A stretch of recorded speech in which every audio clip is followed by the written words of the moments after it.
A good friend of mine asked me what I was doing as far as making music or creating videos, and so I decided to make this video to tell you all about it. Well, the first thing I did, as you might be aware, I've been practicing the drums and getting my drum set mic'd up and set up and ready to record.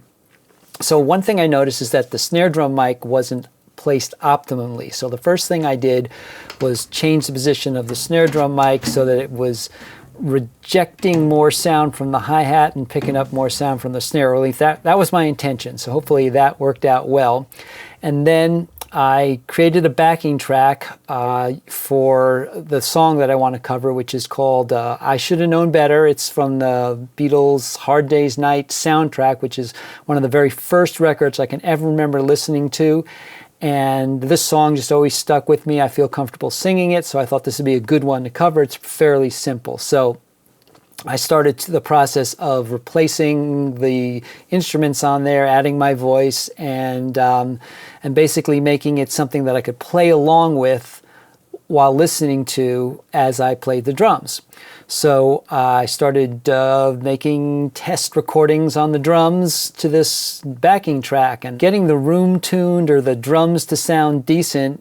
Really, the way it's supposed to be done is somebody should be in the control room listening and, changing knobs while somebody's playing. But the problem is, since I'm by myself, I have to do all that. So I basically run from the control room out to the drums, play a little bit, go back into the control room, listen to what I recorded, make some adjustments, go back out, and then, so there's a lot of running back and forth between the control room and the drum set. I also thought that it would be a good idea to have a microphone for the room, or a room mic, as it's commonly called. And I decided to use a stereo mic for the room, which basically just picks up the sound of the drums in the room, which is used when I'll blend that in with the microphones that I have close to the snare drum, the kick drum, the overheads, and the hi-hat.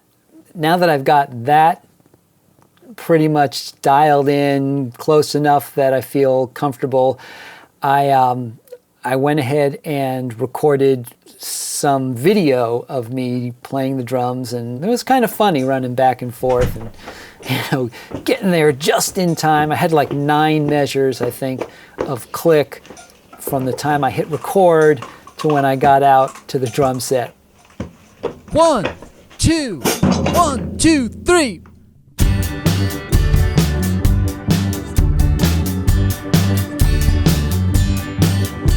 I should have known better with a girl like you, that I would love everything that you do, and I do.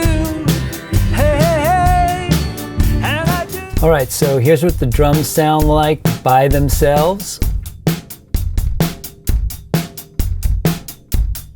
And this is the backing track together. This could only happen to me. Can't you see?